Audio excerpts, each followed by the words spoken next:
Juste, je vais terminer la présentation pour expliquer que j'interviens depuis plus de 25 ans en matière d'expatriation fiscale, ayant commencé par Israël, mais ayant aujourd'hui des clients dans le monde entier, ce qui nous permet d'avoir une vraie vision de la fiscalité des expatriés et d'appliquer à nos clients qui partent en Israël tout ce que l'on voit passer en termes de jurisprudence. Alors, aujourd'hui, le sujet, c'est comment être sûr de ne plus être résident fiscal français en allant habiter en Israël.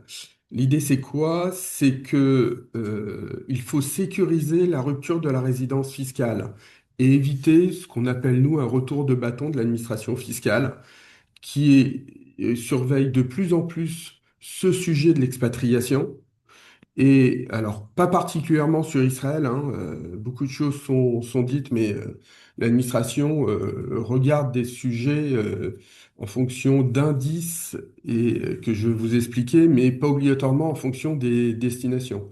Et s'il y a une destination qui est regardée aujourd'hui, c'est beaucoup plus les Émirats arabes unis qu'Israël en termes de départ de France. Ce qui est important de comprendre, c'est que la résidence fiscale, c'est pas uniquement prendre un billet d'avion, c'est pas uniquement avoir une habitation en Israël, et l'ALIA, c'est pas uniquement avoir un passeport israélien et quelle que soit la couleur de ce passeport. C'est beaucoup plus complexe et ça va dépendre d'une situation individuelle qu'on va regarder. Alors, ce qui est un peu amusant, c'est que sur Israël, j'ai beaucoup de gens qui me disent, oui, mais ce que vous nous dites, moi je connais un tel qui ne l'applique pas ou qui n'ont jamais eu de problème. Alors c'est le propre de la fiscalité.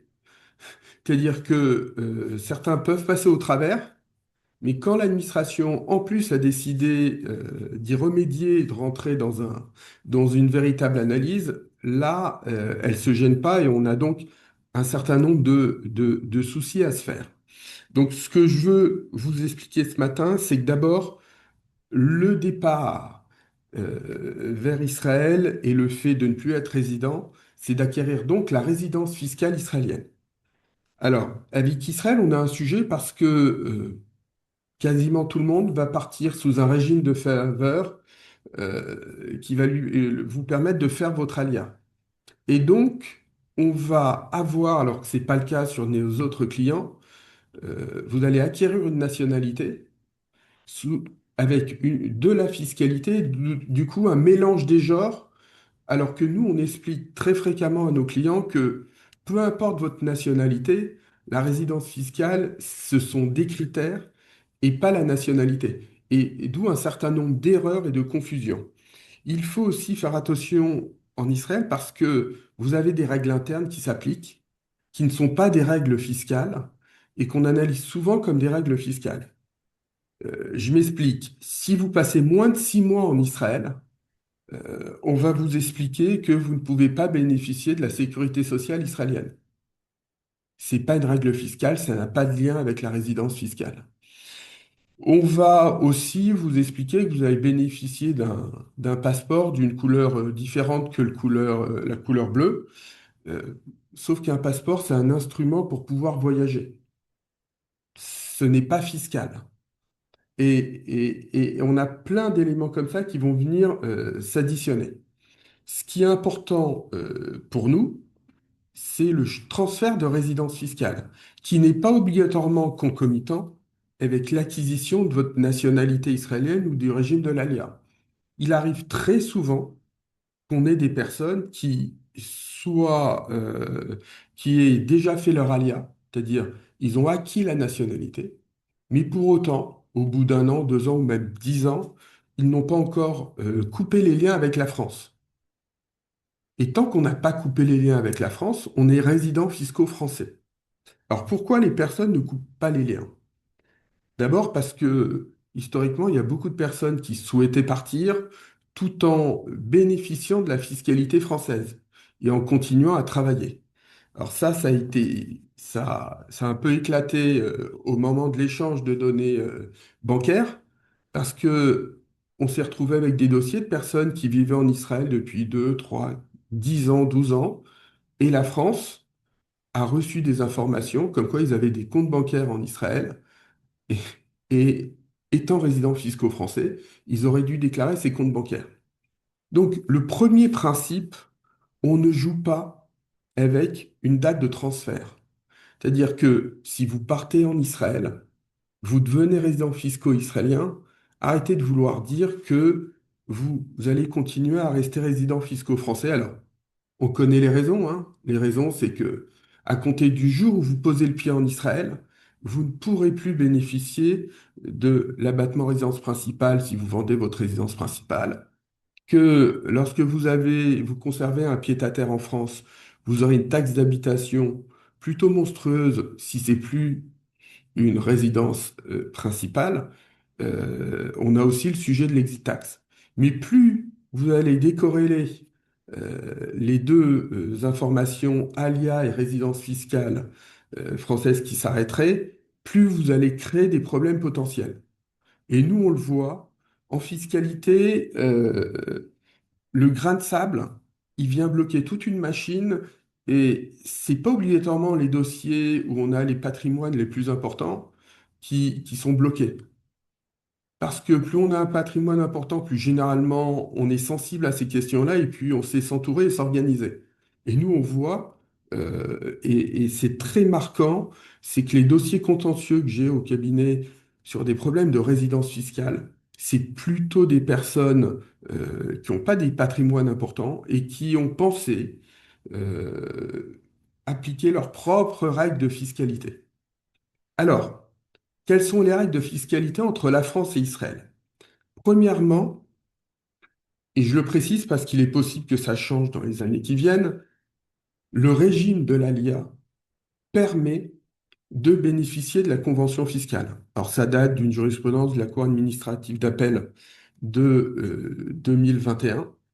Euh, donc aujourd'hui, on peut partir et bénéficier des dispositions de la convention fiscale. Vous allez voir comment c'est extrêmement intéressant. Pourquoi je vous dis qu'il y a un risque de remise en cause? Parce que récemment, les États-Unis, et ça vient souvent de là, ont expliqué que, ils ne reconnaissaient plus en bénéficiaires de, de traités signés et de conventions signées par des Américains les pays où ils résideraient sans avoir une imposition totale sur leurs impôts. C'est-à-dire que si vous êtes résident fiscal israélien et que vous n'avez pas une imposition totale au niveau des impôts, impôts, on va dire revenus de source étrangère, revenus de source israélienne, les Américains disent on ne considère plus que ces personnes puissent bénéficier de la convention fiscale. Et généralement, ce qui commence aux États-Unis se propage un peu partout dans le monde. C'est passé plutôt inaperçu, y compris dans le monde des fiscalistes, mais ça date des échanges du mois d'octobre dernier au sein du G20 et de l'OCDE. Donc, attention, parce que ça changera totalement l'analyse de la résidence fiscale. Aujourd'hui, l'analyse de la résidence fiscale, elle va avant tout dépendre du foyer d'habitation permanent que vous possédez. C'est quoi le foyer d'habitation permanent? C'est un lieu de séjour où vous pouvez y séjourner de manière permanente, mais aussi de manière temporaire.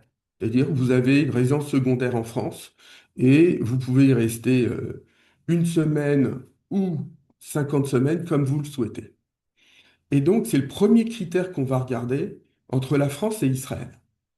Si vous conservez un foyer d'habitation permanent en France, et que vous avez par définition un foyer d'habitation permanent en Israël, puisque vous êtes parti vivre en Israël, on va passer au deuxième critère, le critère du centre des intérêts économiques. Et là, on rentre dans quelque chose qui va être extrêmement subjectif et qui est la porte ouverte à des décisions de jurisprudence souvent même contradictoires.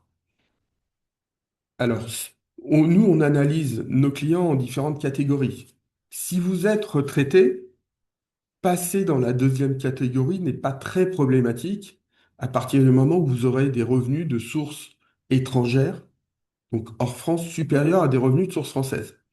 Alors c'est plus facile à dire qu'à faire puisque on regarde les revenus bruts et même en ayant une petite retraite et plus de l'immobilier en France locatif, il va falloir compenser ça en dehors de France. Mais le problème est moins sur les retraités que sur les chefs d'entreprise. Si vous voulez faire votre alia et continuer à être résident et exploiter votre société française, vous ne devez absolument pas rentrer dans le critère du centre des intérêts économiques. Alors pourquoi? Parce que ce critère, il est à plusieurs niveaux.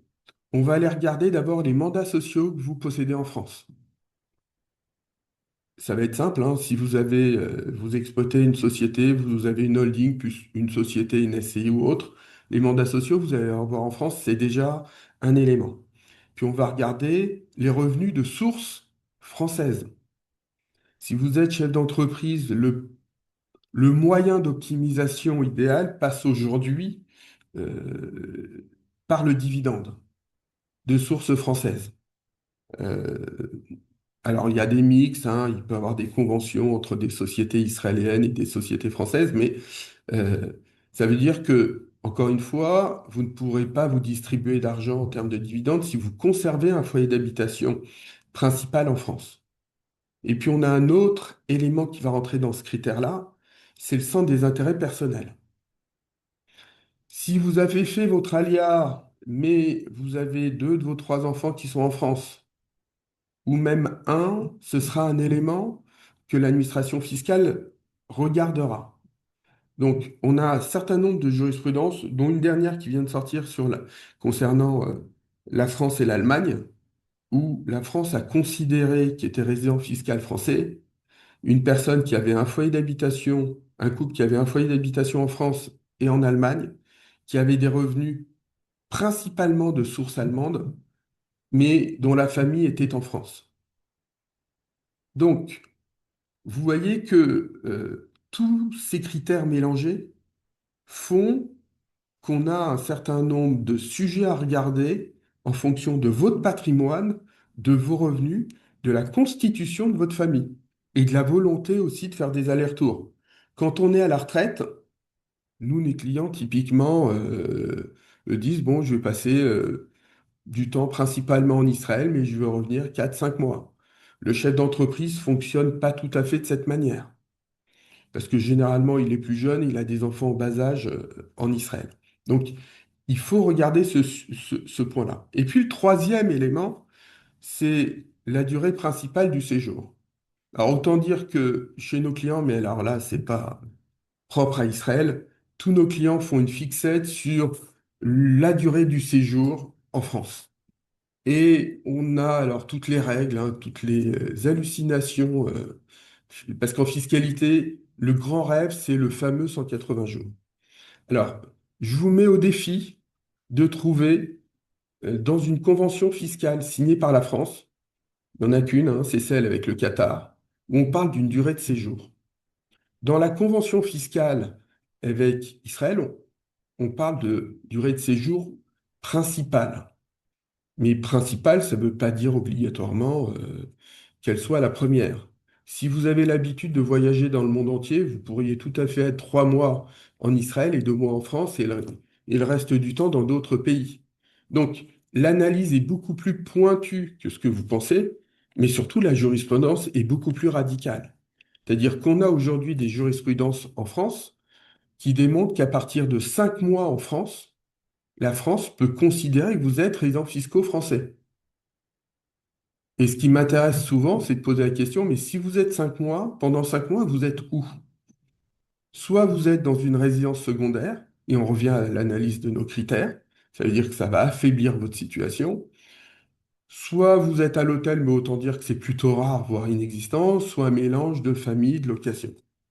Donc, la résidence fiscale passe avant tout, je rappelle, par les trois critères suivants. Foyer d'habitation permanent. On va regarder, analyser entre la France et Israël. Le centre des intérêts économiques et la durée de séjour principale. Et on va, au regard de cela, appliquer les règles de la convention fiscale. C'est-à-dire, c'est des critères alternatifs, France-Israël, et puis successifs sur ces trois critères. Pourquoi je vous expliquais tout à l'heure qu'il est quand même essentiel que les personnes soient protégées par la convention fiscale, parce que avant 2021, mais on analysait pas la convention fiscale, mais l'article 4B du Code général des impôts, qui dit il suffit de remplir une des trois conditions pour être résident fiscal français. C'est-à-dire, soit avoir un foyer d'habitation permanent, soit le centre des intérêts économiques, soit une durée de séjour principale. Donc, vous voyez que c'est beaucoup plus compliqué si on revient en arrière au niveau jurisprudentiel ou même légal, avec des mécanismes qui seraient pris, des décisions qui seraient prises au niveau souvent de l'OCDE ou du G20. Ce qui est important de comprendre, c'est que en cas de conflit, on peut toujours demander l'arbitrage des États et donc aller regarder qu'est-ce qui se passe du point de vue israélien, du point de vue français. Autant dire que chaque pays est là pour défendre son territoire, mais que c'est avant tout une analyse fiscale. Donc ne pensez pas que Israël vous protégera plus. C'est une décision et une analyse purement économique qui va être faite année par année. Parce que ce dont je vous parle, il suffit pas de remplir cette condition la première année. D'ailleurs, c'est souvent la première année qu'on ne la remplit pas. Et je dirais que c'est pas obligatoirement le sujet le plus compliqué pour nous. Alors, sauf à vouloir, 3 jours après son arrivée en Israël, faire une distribution de dividendes de plusieurs centaines de milliers d'euros, où effectivement, là, on va avoir quand même un, un drapeau rouge qui va être sorti par l'administration fiscale qui va venir regarder de plus près. Souvent, il faut plusieurs mois pour analyser et pour mettre bout à bout tous les critères. Parmi les éléments de la résidence fiscale, nous, on va avoir une analyse sur tout votre patrimoine. Ça n'existe pas de devenir résident fiscal étranger, donc résident fiscal israélien, et de conserver des sommes d'argent importantes en France ou de placer son argent en France. On conserve un ou deux comptes, souvent où on perçoit des revenus, une retraite, des revenus immobiliers. Mais on ne va pas aller conserver tout plein d'éléments parce que ça n'a pas de sens. Quelqu'un qui part ne doit pas conserver en France tous ces éléments et ce sont autant d'éléments qui constituent un faisceau d'indices au regard de la résidence fiscale.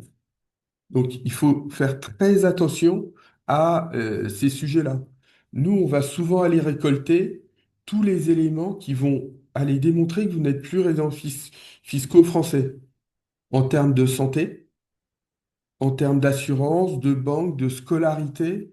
Euh, voilà. Je vous donne un exemple, hein. J'étais au téléphone la semaine dernière avec une personne qui m'explique être en Israël depuis 2 ans. Et effectivement, donc elle me raconte son histoire. Elle a fermé la société française. Je dis, en apparence, votre histoire démontrerait que vous êtes résidente israélienne. Mais j'ai juste un souci, c'est que comme elle a mal fait les formalités de transfert de résidence, elle a pour 2024, pardon, reçu en septembre 2025, un avis d'imposition qui vient de son centre des impôts et pas du centre des non-résidents, avec une adresse en Israël. On peut mettre n'importe quelle adresse dans le monde, mais si on n'est pas rattaché au centre des non-résidents, ben, vous êtes considéré par la France résident fiscal français. Et qu'est-ce que ça signifie d'être résident fiscal français? Depuis 2025, janvier 2025, la prescription sur les fausses résidences a été portée de 3 ans à 10 ans. Ça veut dire qu'on va calculer toutes les incidences en termes d'impôts. Alors bien évidemment, si vous êtes retraité ou si vous êtes chef d'entreprise et vous avez des revenus pas très importants pendant des années, c'est pas là où l'administration va venir vous chercher. L'administration fiscale va venir vous chercher l'année où vous allez distribuer des dividendes et que vous allez payer 12,8 au lieu aujourd'hui de 30 ou 31,4 depuis le 1er janvier 2026, ou vous avez hérité de quelqu'un en Israël et que la France ne voit rien passer, alors que si vous êtes résident fiscal français, elle va tout voir passer.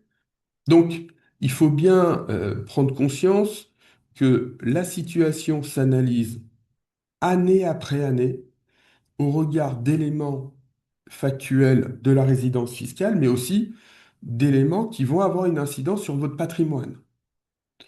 Vous pensez être résident fiscal israélien, vous faites une donation à un de vos enfants résident fiscal israélien, la France n'a rien à voir si cela ne concerne pas un bien immobilier français.